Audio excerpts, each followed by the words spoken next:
What happens when a wife uncovers her husband's secret affair with a close friend? But instead of confronting him behind closed doors, she chooses the most public stage possible, exposing everything in front of their entire church. Betrayal, shame, and truth collide in this shocking tale of love gone wrong. It was a Sunday morning like any other in the quiet suburban town of Lakeside. The church bells echoed gently through the streets, calling worshippers to the morning service. Families filed into the small white chapel, exchanging greetings and smiles, unaware that this day would soon take an unexpected, shocking turn. Among the congregation was Linda Carson, a woman known for her kind heart and unwavering faith. She arrived with a serene smile, dressed modestly in her favorite floral dress, her Bible tucked under her arm. But behind her composed exterior, a storm was brewing. Linda's husband, David Carson, was already inside the church, seated near the front row, his demeanor calm and collected. A deacon and respected member of the church community, David had always been admired for his charm and generosity. On the surface, the Carsons seemed like the perfect couple, a loving marriage built on years of faith and trust. They often attended church hand in hand, leading prayer groups together, their lives intertwined in every way. Yet in recent months, something had shifted between them, and Linda could feel it.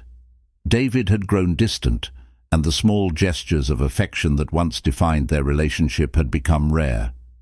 Late nights at work became more frequent, unexplained absences stretched longer, and his phone, once left casually on the kitchen counter, was now glued to him at all times.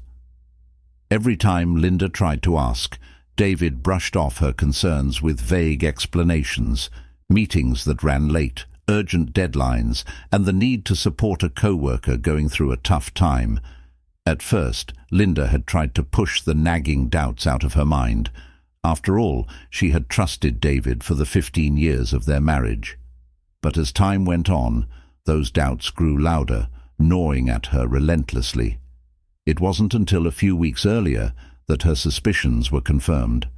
While cleaning the house, Linda accidentally knocked David's laptop off the desk, and the screen lit up with an open email, a message from a woman named Claire expressing love and excitement for their next meeting. Linda's heart sank. It was more than just an affair. It was a betrayal that ran deep, and she knew she had to confront it. Instead of confronting David immediately, Linda decided to gather more evidence. She quietly installed a tracking app on his phone and began monitoring his activities. It didn't take long before the pieces of the puzzle started falling into place. Late-night texts, secret phone calls, and receipts for expensive dinners at places they had never been together. It was all there. But the most damning evidence came one Friday evening, when David claimed to be out of town for a business trip. Linda tracked his location to a cozy little inn just on the outskirts of town. Her hands trembled as she watched the dots on the screen, indicating David's presence at the inn. Filled with anger and heartbreak, she drove there herself, parking a few spaces away from his car. Through the lobby windows, she saw him laughing over dinner with Claire, the woman from the emails, a familiar face from church. Claire had been part of their congregation for years, someone Linda had once called a friend. The betrayal stung even more deeply, knowing that this affair had been happening right under her nose, in the place she trusted most. Linda sat in her car that night, overwhelmed with emotion. Confronting him then and there would be easy, but she wanted something more than a confrontation. She wanted justice, and not just for herself, but for everyone in their tight-knit church community who had believed in David's integrity. After hours of agonizing thought, Linda came to a decision. The truth had to come out, publicly and undeniably, and there was no better place to do it than in front of the entire congregation, where David wore the mask of a devoted husband and faithful servant of God. That Sunday morning, she arrived at church with her heart pounding, her mind made up. She had compiled the evidence, screenshots of text messages, photos of David and Claire together, and receipts from their secret getaways. She slipped them into a folder, which she clutched tightly in her hand as she entered the chapel. The choir's voices filled the air as the congregation sang hymns, oblivious to the bombshell that was about to drop. Linda took her usual seat in the middle pew, her pulse racing. David glanced her way with his usual smile, but she didn't smile back. Instead, she nodded curtly, a flicker of determination in her eyes. She had waited long enough. The time to expose the truth was near, and when it happened, it would shake the very foundation of their community. As the hymns echoed through the church, Linda's mind raced. She had rehearsed this moment over and over, every scenario playing out vividly in her imagination. She knew that once she exposed David, there would be no going back. Their marriage, their carefully crafted image, and David's reputation in the community would crumble. But what terrified her the most wasn't the thought of public fallout. It was the uncertainty of what came next. Would the congregation believe her? Would they turn on her for causing a scene? Or would they rally behind her, holding David accountable for his lies? The service proceeded as usual, with the pastor offering words of encouragement, prayers, and scripture. Linda barely registered any of it, her mind focused on the folder she held in her lap. Inside were the damning pieces of evidence she had carefully collected over the past few weeks, screenshots of David's text messages to Claire, timestamps of late-night calls, photos of their secret meetings, and receipts from lavish dinners. Every detail was documented, leaving no room for denial. She had even printed an email exchange between David and Claire, in which they discussed their plans to leave their spouses and start a new life together. The enormity of what she was about to do hit Linda like a wave, but she steeled herself. There was no turning back. Her hands trembled slightly as she clutched the folder, her knuckles white. She had chosen the perfect moment, just after the sermon, when the congregation would be at their most attentive. The timing was everything. David's downfall needed to be public, undeniable, and inescapable. As the choir finished their hymn, the pastor called on David to lead the closing prayer. Linda's heart skipped a beat. She watched as her husband rose from his seat, calm and composed, moving to the front of the congregation with the same ease and confidence that had always defined him. He looked every bit the devoted husband and faithful servant of God, a man adored by the congregation. Linda's grip on the folder tightened. She knew that the moment David finished his prayer, she would stand up and reveal everything. There would be no opportunity for him to escape, no chance to spin a story. The truth would come crashing down around him, and there was nothing he could do to stop it. As David bowed his head and began to pray, Linda's pulse quickened. Each word from his lips felt like a mockery, a lie wrapped in the guise of righteousness. Her jaw clenched as he spoke of love, faith, and commitment, values he had betrayed with every secret meeting, every deceitful text. She could hear the murmured amens from the congregation, their faith in him unwavering, unaware of the storm about to hit.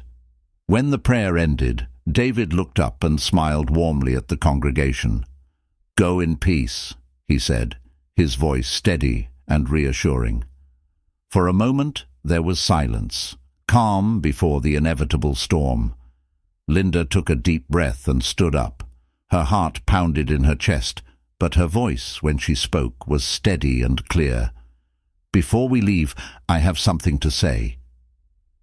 The church fell into a stunned silence as every eye turned toward Linda. Her voice echoed through the chapel, cutting through the lingering quiet. David's smile faltered, confusion flickering across his face as he looked at her. He hadn't expected this. None of them had. The tension in the room was palpable, the air heavy with anticipation. "I think it's time," Linda began, her tone resolute, "that we all learn the truth about my husband." She held up the folder for everyone to see, her gaze locking onto David's. His expression shifted from confusion to alarm, his eyes widening in realization. "Linda," David whispered urgently, taking a step toward her, but she raised her hand to stop him. "No, David, not this time. You've lied enough." Murmurs rippled through the congregation, whispers of confusion and disbelief. The pastor shifted uncomfortably at the pulpit, unsure of what to do. "Linda, perhaps this isn't the time or place," he began, but Linda cut him off with a sharp glance. "This," she said firmly, "is exactly the time and place, because everything he's done, every lie he's told, he's done while standing right here, pretending to be a man of God." David stood frozen, his face pale, his carefully constructed world beginning to collapse around him. Linda opened the folder and began reading aloud. "Here are the text messages my husband sent to Claire, the same Claire who sits among us today." A collective gasp rippled through the congregation as heads turned toward Claire, who sat in the back row, her face flushed with shame. "Here are the dinner receipts," Linda continued, her voice unwavering, "from the restaurants where they met in secret. And here," she held up a printed email, "is the email where they planned to leave me and her husband to start a new life together." The whispers grew louder, spreading like wildfire through the pews. Shock, disbelief, and outrage mingled in the air. Claire buried her face in her hands, the weight of public shame pressing down on her. David stood motionless, his mouth opening and closing as if searching for words, but none came. The pastor looked visibly distressed, trying to regain control of the situation. "Linda, please, this isn't the way—" "No," Linda interrupted sharply. "This is exactly the way, because for too long he's hidden behind this pulpit, preaching about love and faith while betraying everything it stands for." David finally found his voice, but it was weak and shaky. "Linda, please, let's talk about this in private."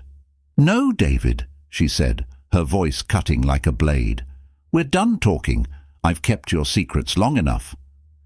The room fell into a tense silence, the weight of Linda's words hanging heavy in the air. David lowered his head, his shame evident. Claire, still seated in the back, sobbed quietly, her disgrace laid bare before everyone.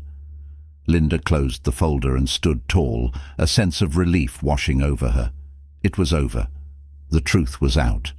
There was no going back. For a moment, the church remained in stunned silence, broken only by the quiet sobbing of Claire in the back pew. The whispers that had filled the room moments earlier faded, leaving an uncomfortable stillness. David, still frozen in place, seemed to shrink under the weight of his wife's revelations. His reputation, meticulously built over years of service, had been obliterated in mere minutes. The congregation began to stir. Some exchanged glances, others whispered to those beside them. A few members rose from their seats, inching toward Claire, whose face was buried in her hands. The pastor stood awkwardly at the pulpit, his hands raised in a vain attempt to restore order. "Please," he implored, "let's remain calm. We are in God's house." But the damage was already done. The carefully curated image of David Carson, a man of faith, a leader, a trusted friend, was shattered beyond repair. Linda stood tall in the center aisle, the folder clutched in her hand, her expression unreadable. A mixture of relief and heartbreak coursed through her as the weight of her decision began to settle in. This was the end of everything she had built with David, but it was also the beginning of something new, something honest. David took a shaky step toward her, his voice barely above a whisper. "Linda, I never wanted it to be like this. I made mistakes." His words hung heavy in the air, but Linda's expression didn't soften. "Mistakes," she repeated, her voice sharp. "This wasn't just a mistake, David. It was months of lies. It was betrayal. It was everything you promised me you'd never do. Claire, still seated at the back, looked up at Linda, her tear-streaked face a picture of remorse. "Linda, I never meant to hurt you," she whispered, her voice trembling. Linda turned to her, her gaze cold and steady. "You didn't just hurt me. You humiliated me.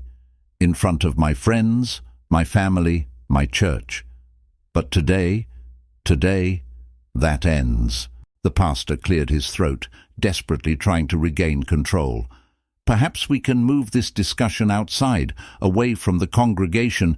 "No," Linda said firmly, her voice carrying through the room. "This needs to happen here. Everyone deserves to know who David really is." A few members of the congregation shifted uncomfortably in their seats, while others nodded in agreement. The truth had been laid bare, and there was no undoing it. As the reality of the situation set in, the congregation began to divide. Some members, longtime friends of David, stood frozen in disbelief, unwilling to reconcile the image of the man they admired with the one Linda had revealed. Others, particularly those who had seen glimpses of David's behavior behind closed doors, exchanged knowing looks, as if pieces of a long unsolved puzzle were finally falling into place. An older woman seated near the front shook her head in dismay. "I knew something was off," she whispered to the person beside her. "He's been too close to that woman for months now." A younger couple stood, their faces a mixture of shock and pity. "We looked up to them," the wife murmured.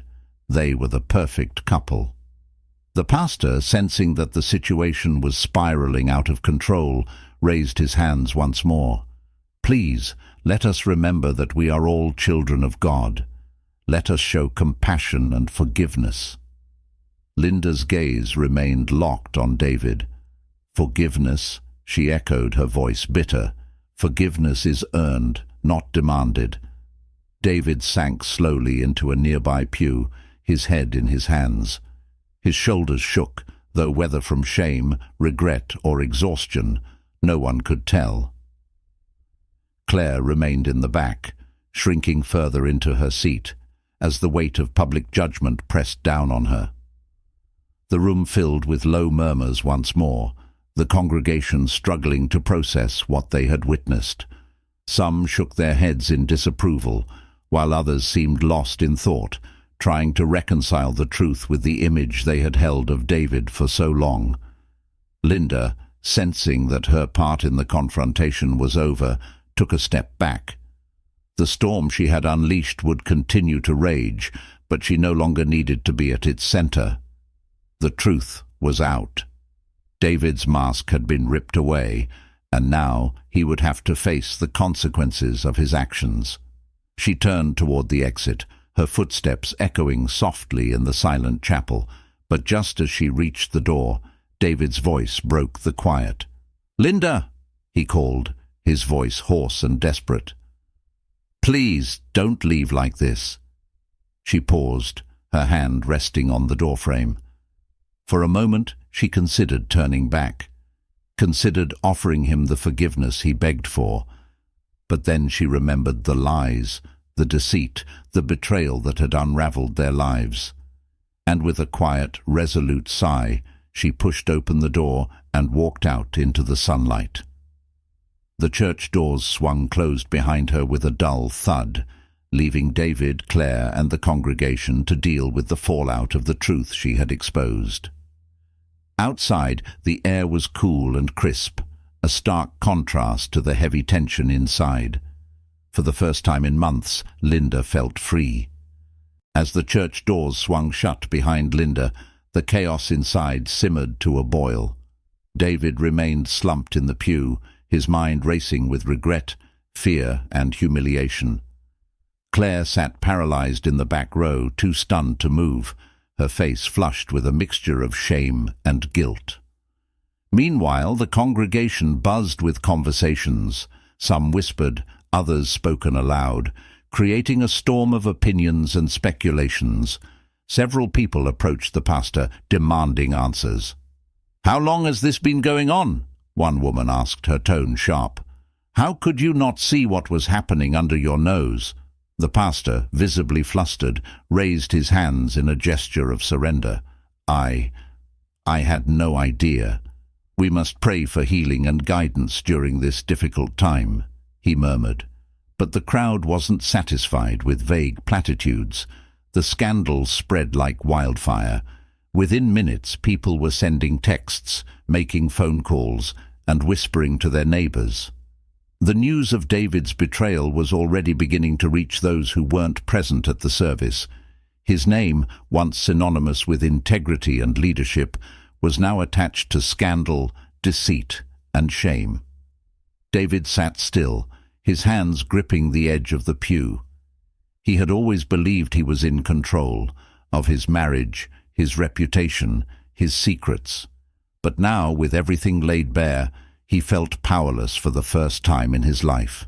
No more lies to hide behind, no more excuses to make, just the cold, hard truth, exposed in front of everyone he once considered friends. Claire, wiping her tear-streaked face, stood up slowly. As she did, the churchgoers nearest to her recoiled slightly, their disapproval evident in their expressions.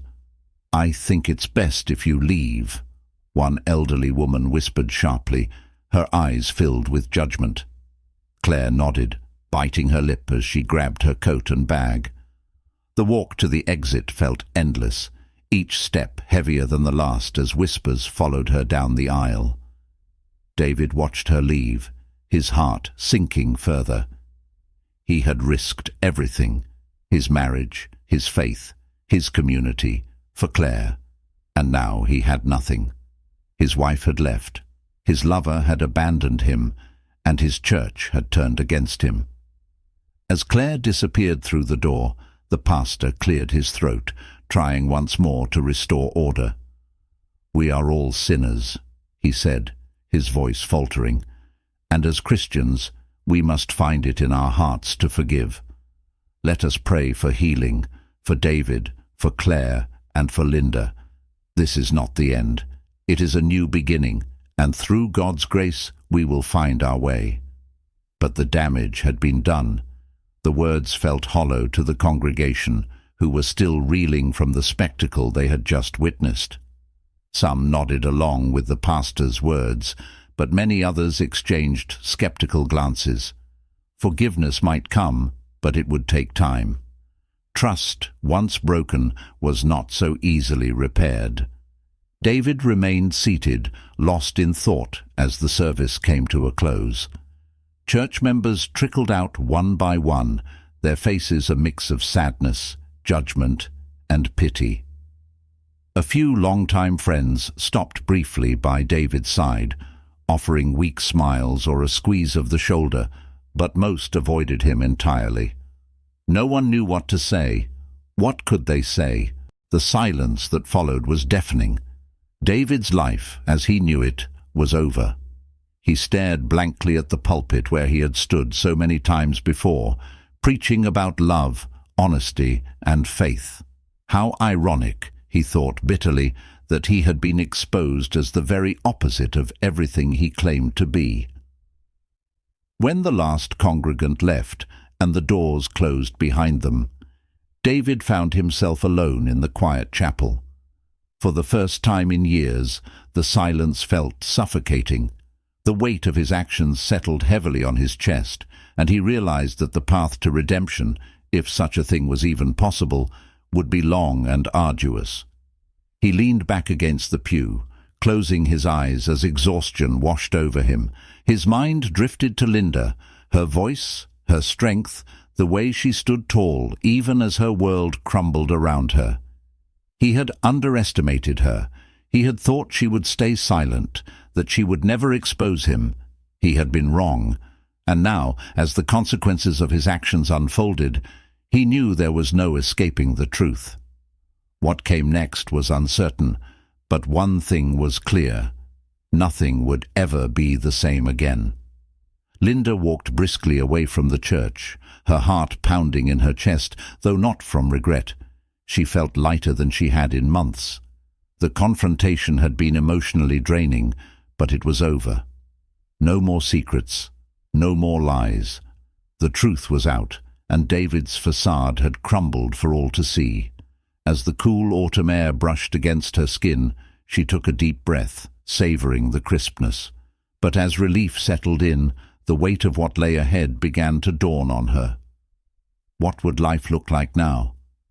For 15 years, her identity had been intertwined with David's. Mrs. Carson, the loyal wife, the cornerstone of their family. Now, she was something else entirely. A woman who had broken free from betrayal, but stood at the edge of an uncertain future. Linda made her way home, her heels clicking against the pavement, a rhythmic reminder that each step forward was hers alone now. The house she had shared with David loomed in the distance, familiar but suddenly strange. It wasn't just a house anymore.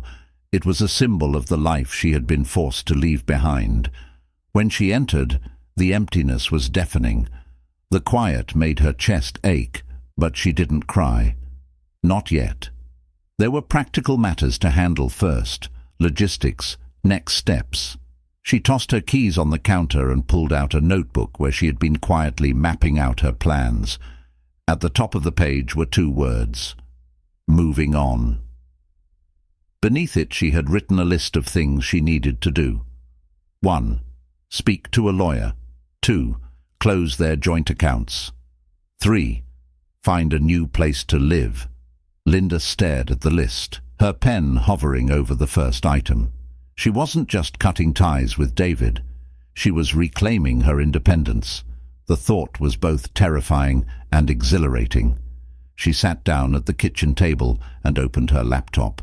Her inbox was already filling with emails and messages from members of the congregation, some offering support, others expressing shock. She scrolled through them, her expression neutral. There was no point in responding now. She had said everything that needed to be said.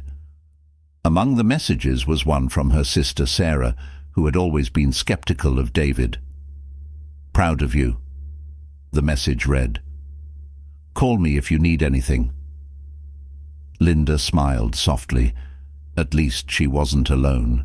As the afternoon light filtered through the kitchen windows, Linda thought about her next move. She had always dreamed of traveling, seeing new places, meeting new people.